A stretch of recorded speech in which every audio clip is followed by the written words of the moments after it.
Hurricanes and moral hazard. Okay. First and foremost, I got to thank the litany of people that have been reaching out all over the country, checking in. The fact that, I count myself extraordinarily, let's say, lucky, blessed, whatever you want to call it. It's ugly in many places down here where, and places where, as a kid, I used to come to, down in Minnesota Key, Englewood, Siesta Key, all of these places have been wrecked. People say they were decimated. No, no, no, they weren't decimated. Decimated means, 1 out of 10. It's the Romans used to do. And no, it's not decimated. It's much, much worse than that. Still haven't made my way back to living in my home. Home is fine. It's okay. We'll talk about that a little bit. Power has yet to be restored where I live. But again, it's all well and good. Eventually be in there. Everything is okay. I want to go through this, hurricane and experience as it turns out.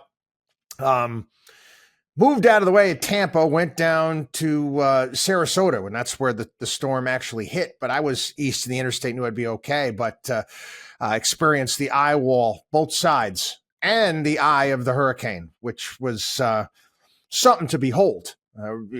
Watching it, right over your head. I actually went outside, and extraordinary, quite frankly.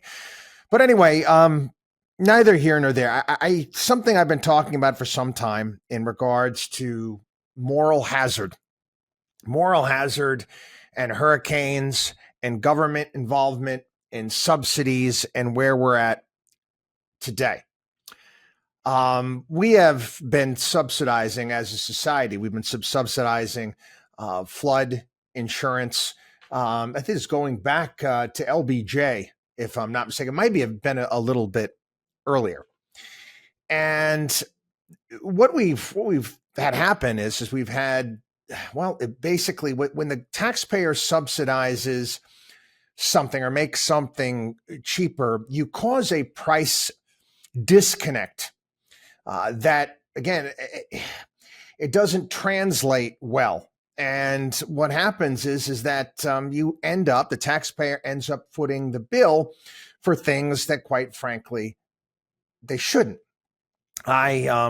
Over the years, I've talked about flood insurance and basically called it, for all intents and purposes, welfare for wealthy people, where the taxpayer is subsidizing the insurance on a beachfront mansion.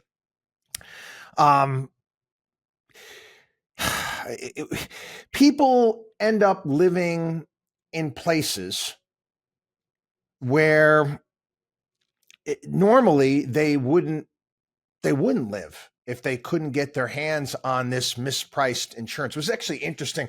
It's like John Stossel, it was like 20, no, it should be 20, it was about 15 years ago, did a bit on his beachfront house, and he was talking about how twice the house got inundated by water, and both times the taxpayer picked up the bill. Again, I don't like dealing with anything like that. I live now in the state of Florida. It's the first time I've lived in this state. And I've made choices saying, hey, you know what? I don't want to be in a flood zone. I don't want to be in one of those areas. I don't want to deal with any of that. I took a look at where the elevation of my current house is in Tampa. Tampa was supposed to be hit and had a massive storm surge, and I came in right underneath the line. But with that being said, I still went out there. I put sandbags out, did a myriad of things. Just, I didn't think that the water was going to get anywhere near there, and it didn't. But, it was almost like a peace of mind type of thing. People ask me, I've just got a lot of emails, ask me what I pay in homeowners insurance, and they're blown away. Like, I can't believe how cheap it is. You're in Florida. You're in Tampa. You're not far from the water. Yes, but I'm not in a flood zone. I am not in a flood zone. And I don't need to have any subsidized insurance. The reason why, and you take a look at the news media, and they're always throwing out these numbers, and the numbers are catastrophic when you talk about the amount of destruction that has taken place, the cost that's going to be involved with rebuilding all of these areas. It's extraordinary. And they compare it to the past. The difference is there's a hell of a lot more people living in these areas than there were in the past. Same thing holds true. We had the same conversation. We're talking about wildfires out in California. Talking, oh my God, the damage that was done. People didn't always live there. Now they do. The reality is that Sarasota hasn't been hit with a hurricane, I think it's 1850. Tampa is the biggest they've had in over 100 years. And the reality is nature happens. Mother Nature happens. Hurricanes are going to happen. Fooled by randomness. The fact that 2 hurricanes came into Tampa, all of a sudden, you listen to all these wizards just smart out. Oh my God, it must be climate change. Really? Really? That is ridiculous, quite frankly. Inevitably, they are going to happen. And what happens, quite again, sometimes people get complacent. And, it could never happen here. Well, it did. It did. And, many of these places, again, you're going to be very, very difficult now for anyone. They're not going to be writing insurance policy. I mean, how are you going to get insurance? Well, not many. I'm getting loans to rebuild some of these places on the water. The difference is when they talk about the amount of damage as far as costs are concerned. Yes, they've skyrocketed because the population has increased. But what's fascinating is the amount of deaths due to these storms have gone down incredibly, simply because of, again, the various different, building codes that are being put forward, the ability to evacuate, the prediction models, all these various different things. That has come way down. You can build a house now down here. It's going to cost you a brand new house to build because, again, the codes are that stringent, that high. Again, it doesn't make any difference. So you're going to get a storm surge that's going to come in. It's going to do damage no matter what, depending on your elevation. The point is that if you want that, why should the taxpayer have to absorb that risk? Why? It's become part and parcel here in the United States. Now, it's not just, if you think about it, it's not just with flood insurance, it's with health insurance. But it's becoming a popular topic, and I've talked about it for years here on the program. We subsidize people's health insurance in the sense that, you can't even call it health insurance. You're basically prepaying in many respects for what?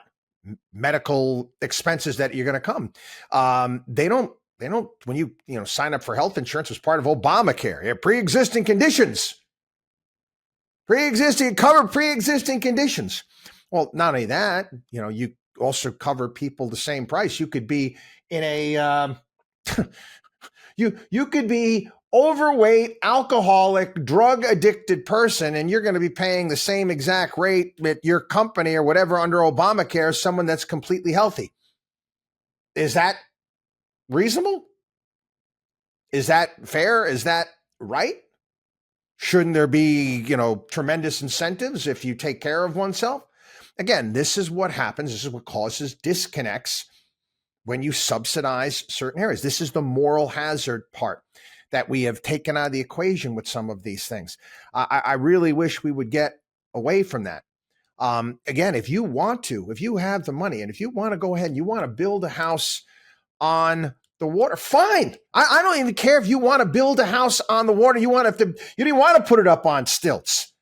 Okay. And if the storm comes and, knocks your house down, well, guess what? That's on you.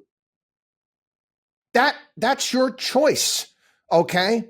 That's the trade-off that you are accepting to live in paradise. And it's, again, now people don't like hearing this. Oh, it's too soon, Markowski. No, it's not too soon. Okay? There is a risk that you take. There's risk when you get out of bed in the morning, for crying out loud. But there's certainly a hell of a lot more risk if you want to live on the water. Now, again, my neighborhood, old neighborhood in Tampa.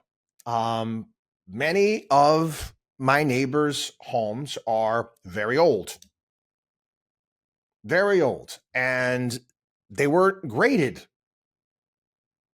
Well, when they were graded, there wasn't much attention being paid to any sort of water. They do that now.